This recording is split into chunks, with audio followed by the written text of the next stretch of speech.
Hello everyone, welcome back to my channel. So today we are going to learn about a new topic, that is compound interest. But before that, let's discuss few important terms related to it. So our first term is that is interest. Interest होता क्या है? सो कभी कभार ऐसी situations आती है life में जब हमें पैसों की ज़रूरत होती है और हमें किसी से बोरो करने पड़ते हैं, या हो सकता है कि हमें किसी को देने हो, किसी नीडी पर्सन को, या कभी ऐसी सिचुएशन हो जब हमें किसी नीडी पर्सन को मनी देना हो। जब कोई हमसे बोरो कर रहा है मनी, तो क्या होता है, अगर हम किसी को पैसे दें तो क्या हमारा कोई फ़ायदा हो रहा है? सपोज अ विलेजर नीड्स ₹30,000। सो अगर कोई पर्सन उसे 30,000 देता है फॉर टाइम फॉर 1 ईयर, और वो आफ्टर 1 ईयर विलेजर क्या करेगा, 30,000 उसे रिटर्न कर देगा। बट जिसने उसको पैसे दिए, जिसने विलेजर की हेल्प की, क्या उसे कोई फ़ायदा हो रहा है? तो हमारा आंसर है नो। सो यहाँ पर क्या किसी का फ़ायदा हो रहा है? विलेजर ने तो 30,000 ले लिए, अब जो उसे 30,000 दे रहा है, क्या उसको कोई बेनिफिट हुआ? वो क्या करेगा, कुछ वो 1 ईयर के लिए 30,000 दे रहा है, सो वो कुछ रेट पे, सपोज 5%, सपोज वो 5% पर एनम 30,000 दे रहा है विलेजर को फॉर 1 ईयर, तो यहाँ पर उसे क्या होगा, 5% का बेनिफिट होगा। So what is the 5% of 30,000? 30,000 का 5%, 5% मीन्स 5/100। सो 2 ज़ीरो से हमने 2 ज़ीरोस कैंसिल कर दिए, सो वी गेट 1,500 रुपीज़। सो जब विलेजर 1 ईयर बाद वो मनी रिटर्न करेगा, सो वो 1,500 रुपीज़ एक्स्ट्रा पे करेगा। दैट मीन्स वो टोटल कितना अमाउंट पे करेगा? टोटल अमाउंट कितना पे करेगा? 30,000 plus 1,500, so that is rupees 31,500। तो यहाँ पर लिए उसने 30,000 थे, वो रिटर्न कितने कर रहा है? 31,500। ये जो एक्स्ट्रा अमाउंट है 1,500, ये क्या, इसे हम बोलते हैं इंटरेस्ट। तो इसका मतलब जब भी कोई उधार लेता है, जब भी कोई मनी बोरो करता है, चाहे वो बैंक से करे, चाहे वो किसी रिलेटिव से करे, वो उसको एक्स्ट्रा अमाउंट पे करता है, and that extra amount is known as interest. So now we have two types of interest. Let's have a look. So in this class we will learn two types of interest. First is simple interest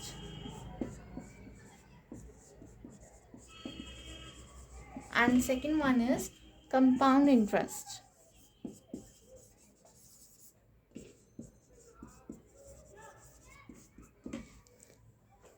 So there are two types of interest and another one is compound interest. So for simple interest में जो money हमने बोरो किया है किसी से, हर साल उसका interest हम कैलकुलेट करते हैं। सो जितना अमाउंट हमने बोरो किया है उसे हम बोलते हैं प्रिंसिपल अमाउंट या फिर प्रिंसिपल। प्रिंसिपल होता है जो अमाउंट बोरो किया गया है, जितना मनी हमने बोरो, जैसे प्रीवियस एग्जाम्पल में 30,000 क्या था उसका principal amount. Then next term is time. Time for how many years? Time को हम years में ही लिखेंगे. For interest हम time को हमेशा years में ही लिखेंगे. So time is, previous example में time was 1 year. And then the third term is rate. Rate हमने किस rate पर लिया था? 5% पर एनम. तो ये होता है रेट. सो प्रिंसिपल के लिए हम P लिखते हैं, टाइम के लिए T एंड रेट के लिए R. So for simple interest के लिए हम लिखते हैं SI. SI is equal to, अब इसका एक फॉर्मूला है, SI is equal to P into R into T upon 100। हमने अपॉन 100 क्यों किया है? क्योंकि जब भी रेट आपको दिया होगा दैट वो हमेशा परसेंटेज में होगा, सो परसेंटेज को हटाने के लिए हम डिनोमिनेटर में 100 लिखते हैं। So P here is principal multiply by rate multiply by time upon 100। अगर हम इस केस में देखें, सिंपल इंटरेस्ट कितना आएगा हमारा? Principal amount is 30,000 multiply by time multiply by rate हमारा 5% है अपॉन 100। सो 2 ज़ीरो से 2 ज़ीरोज़ कैंसिल आउट। जब हम मल्टीप्लाई करेंगे वी विल गेट 1500 रुपीज़। तो ये हमारा क्या है? इंटरेस्ट। सिंपल इंटरेस्ट से हमारा इंटरेस्ट आया है 1500 rupees. Now the question is कि वो विलेजर है, वो कितना अमाउंट उसे रिटर्न करेगा। सो अमाउंट के लिए हम लिखते हैं ए। अमाउंट किसके इक्वल होता है? Principal plus interest. That means how much money you have borrowed और लेंट प्लस इंटरेस्ट, आप कितना एक्स्ट्रा अमाउंट पे कर रहे हो। जब हम उन दोनों को प्लस करेंगे the sum will give us amount that has to be paid. So for this case amount is 30,000 plus 1500, that is rupees 31,500. Now we have the question, calculate simple interest on rupees 1,000 for 4 years at the rate of 6% per annum. So यहाँ पर as I told you, simple interest का formula क्या होता है? Simple interest is equal to P into R into T upon 100. P क्या होता है यहाँ पर? Principal, R is rate and T is time. So principal here given is 1,000 rupees and time given is 4 years और rate हमारे को given है 6% per annum. These things are given to us. Now one thing we always have to keep in mind that time is always in years. Time को हमेशा years में ही रखेंगे हम। अगर मंथ्स में है तो हम उसे ईयर्स में चेंज कर देंगे। So interest, so for this simple interest is equal to 1,000 multiply by 6 multiply by 4 upon 100। Now after solving 2 zero से 2 ज़ीरो हमने कैंसिल कर दिए, we get 240 rupees. So 240 rupees is the interest, simple interest for 4 years. But if they ask कि कितना amount वो वापस करेगा, so amount will be, so amount is equal to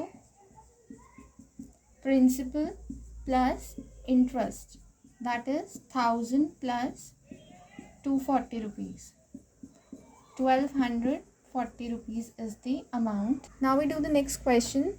Now in this question we have to calculate simple interest on rupees 2,300 for 6 months at 10% per annum. But यहाँ पर change क्या है कि यहाँ पर time जो है 6 months है, years नहीं है. So first we will change the time into years. 6 months is equal to, so whenever you have to change months into years, we divided by 12. So 6 ones are and 6 twos are 12. So we get half year. So जब भी आपको months में दिया हो, आप हमेशा उसको 12 से divide करोगे and you will get answer in years. So time is half year. R is the rate given is 10% per annum and principal given is 2,300. So simple interest क्या आ जाएगा यहाँ पे? P multiply by R into T हमारा half है तो half multiply by 100. Now zero से zeros cancel out, 2 ones are and this 5. After calculating we will get rupees 115. So 115 is the interest that we have to pay. Now this was all about simple interest. Now let's see what is compound interest. So in simple interest हमने देखा हमारे पास क्या क्या terms होते हैं, principal, rate and time. But in our daily life जो interest हम charge करते हैं या पे करते हैं, that is not simple interest. So in banks, post office, insurance corporation और finance companies, they charge compound interest. Now what actually is compound interest, we'll understand through an example. For example, principal is 1000 rupees, rate given is 10%, and time is for 2 years. So in compound interest, जो हमारा first year का amount होगा वो हमारा next year का principal बन जाता है. And similarly the process can be repeated for number of time period. So here we have principal is 1000, rate is 10% and time is 2 years. So for first year, तो यहाँ पे 2 years का time है. अगर हम सिंपल इंटरेस्ट से पहले साल का इंटरेस्ट कैलकुलेट करें, so it will be 1000 multiply by rate that is 10 multiply bye 1 क्यों? क्योंकि हम सिर्फ पहले साल का देख रहे हैं, for the first year, divided by 100. So we will get 100 rupees. That means कि एक साल बाद 100 रुपीज़ इंटरेस्ट ऐड हो जाएगा. तो अमाउंट कितना हो जाएगा? Amount will be principal plus interest 1100 rupees. So ये हमारा हो गया amount for the first year. अब ये अमाउंट जो आया है ये प्रिंसिपल बन जाएगा for the second year, for the next time period ये हमारा प्रिंसिपल बन जाएगा. अब इंटरेस्ट जो कैलकुलेट होगा वो 1100 पे कैलकुलेट होगा. So again bye simple interest अब हम सेकेंड ईयर के लिए फाइंड कर रहे हैं. सो प्रिंसिपल हमारा यहाँ पर है 1100, रेट इज सेम 10% क्योंकि नेक्स्ट ईयर है, हम एक साल के ही देख रहे हैं. So multiply by 1/100. 2 0 से 2 zeros cancel. So interest will be 110 rupees for the second year. So after 2 years amount कितना हो जाएगा? Principal plus interest which gives us ₹1210 rupees. मतलब आफ्टर 2 years वो उसको पे करेगा 1210 rupees. So this is by compound. So compound interest में हम amount find करते हैं for the first time period, उसके बाद नेक्स्ट टाइम पीरियड के लिए फाइंड करते हैं. तो यहाँ पर हमें कितना इंटरेस्ट टोटल देना पड़ रहा है? दैट इज़ कंपाउंड इंटरेस्ट क्या हो जाएगा? अमाउंट जो हम पे कर रहे हैं that is 1210 minus initially principal क्या था? 1000 rupees. So that means compound interest is 210 rupees. ये है हमारा compound interest, amount minus principal, that is 210 for this case. अगर हम इसी क्वेश्चन को सिंपल इंटरेस्ट से फाइंड करते तो क्या आंसर आता? Let's see. So for simple interest हमने पूरे 2 years के लिए अगर फाइंड करें, this will be 1000 multiply by 10 multiply by 2 upon 100. ये हमने फॉर्मूला यूज़ किया सिंपल इंटरेस्ट का, that is principal multiply by rate multiply by time upon 100. So simply हमारा आंसर आएगा 200 रुपीज़ बाय सिंपल इंटरेस्ट. अगर वो सिंपल इंटरेस्ट से interest पे कर रहा है दैट इज़ 200 रुपीज़, और अगर वो कंपाउंड इंटरेस्ट से पे कर then it is 210 rupees. Now let us understand the basic difference between simple interest and compound interest. Now for this I am taking principal as ₹100, rate is 10% and time is 3 years. 3 years के लिए हम calculate करेंगे. So on the left side I am calculating simple interest and on my right side I am calculating compound interest. So simple interest, as you know the formula, P into R into T upon 100. So first year के लिए कितना होगा? पहले साल के लिए वो कितना पे करेगा? 100 multiply by rate multiply by time, क्योंकि हम सिर्फ पहले साल का निकाल रहे हैं, अपॉन 100. सो 100 से 100 कैंसिल आउट होके 10 rupees. For the second year हमारा प्रिंसिपल सेम रहेगा, 100 multiply by rate multiply by time upon 100. So again this will give 10 rupees. Similarly for the third year, same formula, same principal. This will give us 10 rupees. तो total 3 सालों में कितना हम पे कर रहे हैं? 10 + 10 + 10. So total interest is rupees 30. Now by using compound interest. Compound interest में पहले साल के लिए हमारे पास होगा for the first year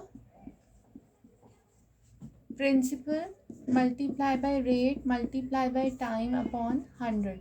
So this gives us 10 rupees. And for the second year principal will be the amount of the previous year. मतलब principal 100 था plus 10. इसमें पहले साल का हमने इंटरेस्ट ऐड कर दिया, दैट इज 110 रुपीज़. तो अब सेकेंड ईयर का जो प्रिंसिपल होगा वो होगा 110 multiply by rate multiply by time upon 100. So here we get after calculating 11 rupees. Now next for the third year. So for the third year principal हमारा हो जाएगा previous principal plus interest. This will give us 121 rupees. Multiply by rate multiply by time upon 100. हमने क्या किया? पुराने principal में interest new interest को add कर दिया, which gives us 121. We get 12.1 rupees. So total compound interest क्या हो गया यहाँ पर? Total CI will be 12.1 plus 11 plus 10. After adding we get 33.1 rupees. So by simple interest total interest हमें 30 rupees देना पड़ेगा, और अगर हम कंपाउंड इंटरेस्ट के थ्रू कैलकुलेट करें it will be rupees 33.1 rupees. Now let's learn about conversion period. Now what actually is conversion period?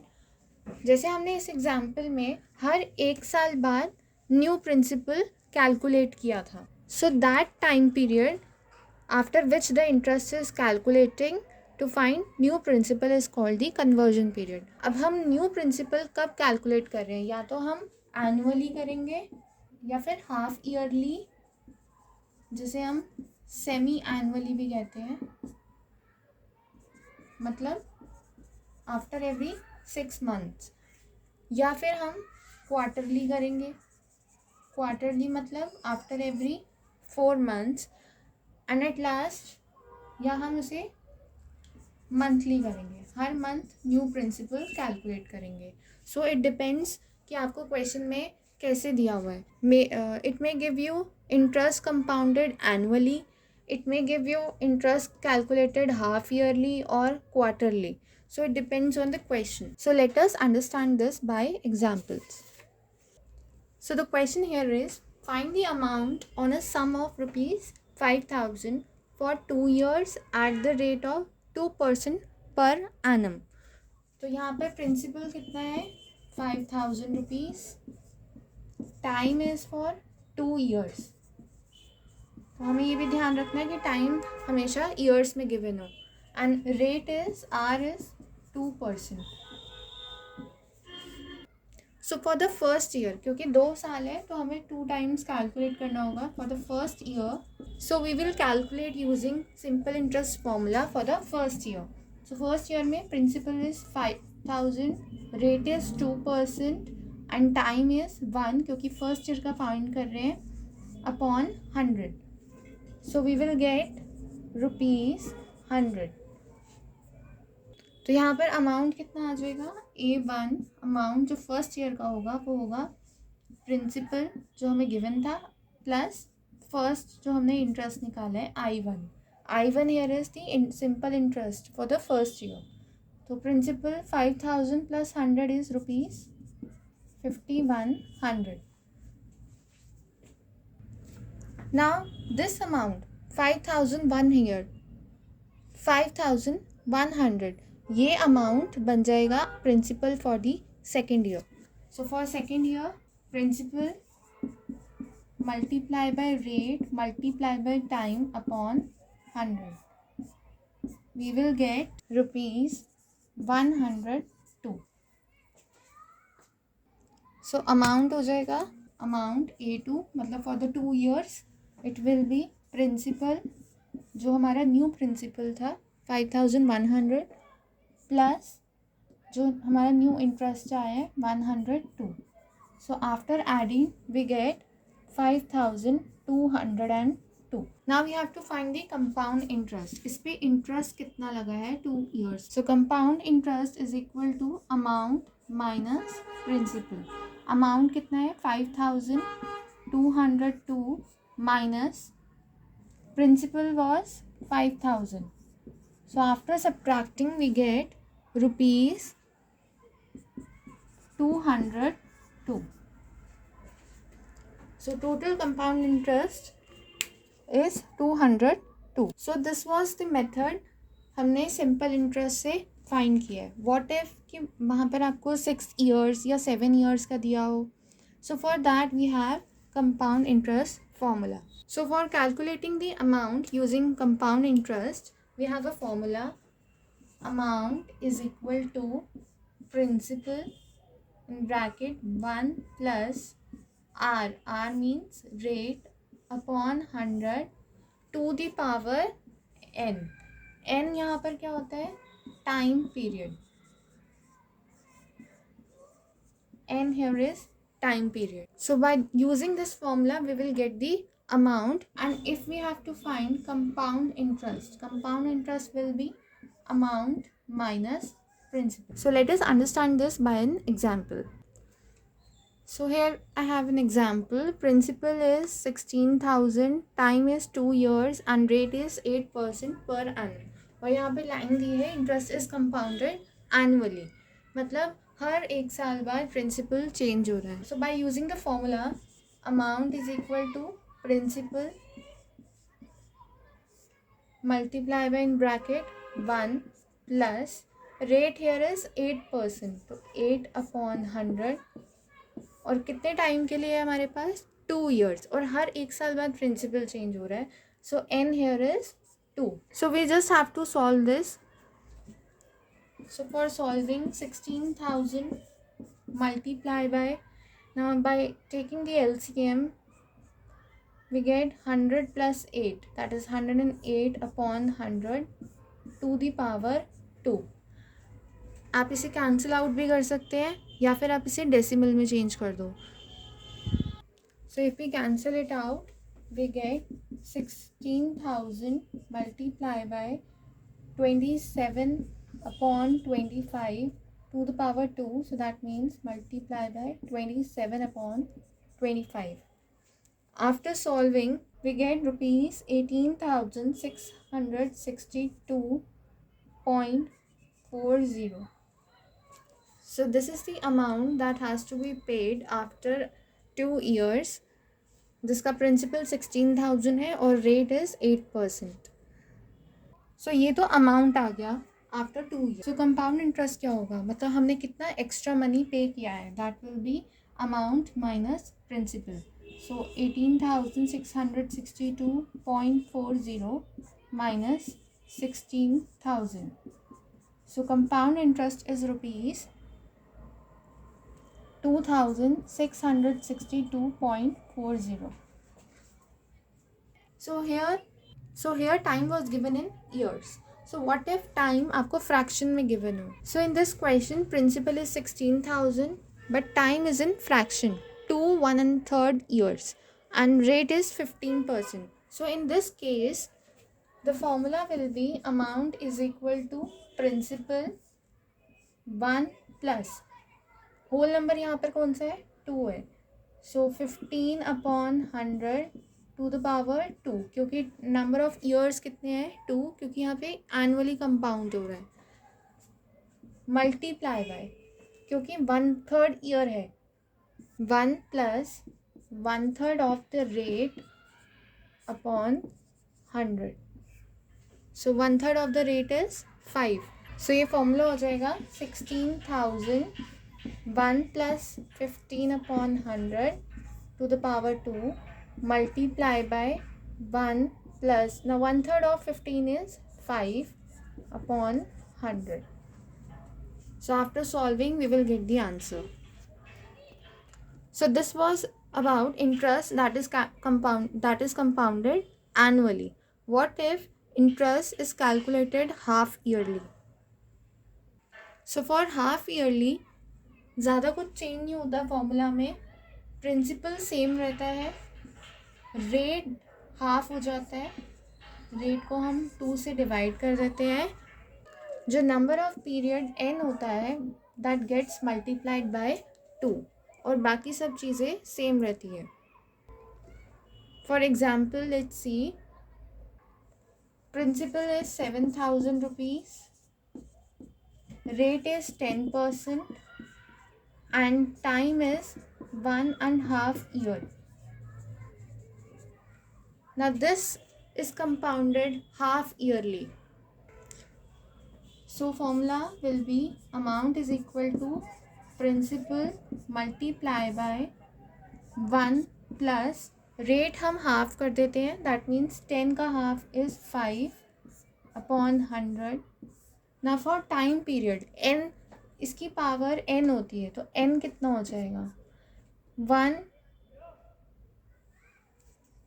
So for calculating n, first we will change this into improper fraction.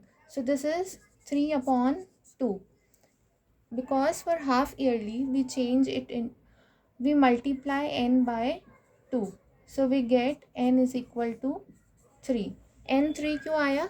क्योंकि 1.5 year में कितने 6 months होंगे? 3 6 months होंगे, सो इसकी power हो जाएगी 3. सो हमने पहले की तरह ही इसे सॉल्व करना है and answer will come out to be ₹8103.38. So this was all about half yearly. Now if there is a case of quarterly, so for quarterly rate gets divided by 4 and n gets multiplied by 4. बाकी चीज़ें हमारी same रहती. Principal is ₹15,625, rate is 16% per annum and time given is 9 months. So as I told you, time हमेशा years में होना चाहिए. सो time को अगर हम ईयर्स में चेंज करें, 9 मंथ्स को हम डिवाइड करेंगे 12 से, so this will give you 9/12 years. So for quarterly के केस में n multiplied by 4, so n is equal to 9 divided by 12 multiply by 4. So after solving we get n is equal to 3. So now using the formula, amount is equal to principal multiply by 1 plus rate का हम 1/4 कर देते हैं, divided by 4 कर देते हैं. 16 divided by 4 is 4 upon 100 to the power n. n here is 3. So after solving we get amount is equal to ₹17,576. और compound interest अगर फाइंड करना है तो हम अमाउंट में से प्रिंसिपल को माइनस कर देंगे. आई होप आपको ये क्वेश्चंस और ये वीडियो बहुत पसंद आई होगी और बहुत हेल्पफुल लगी होगी. So for more such videos do not forget to subscribe my channel. Thank you for watching.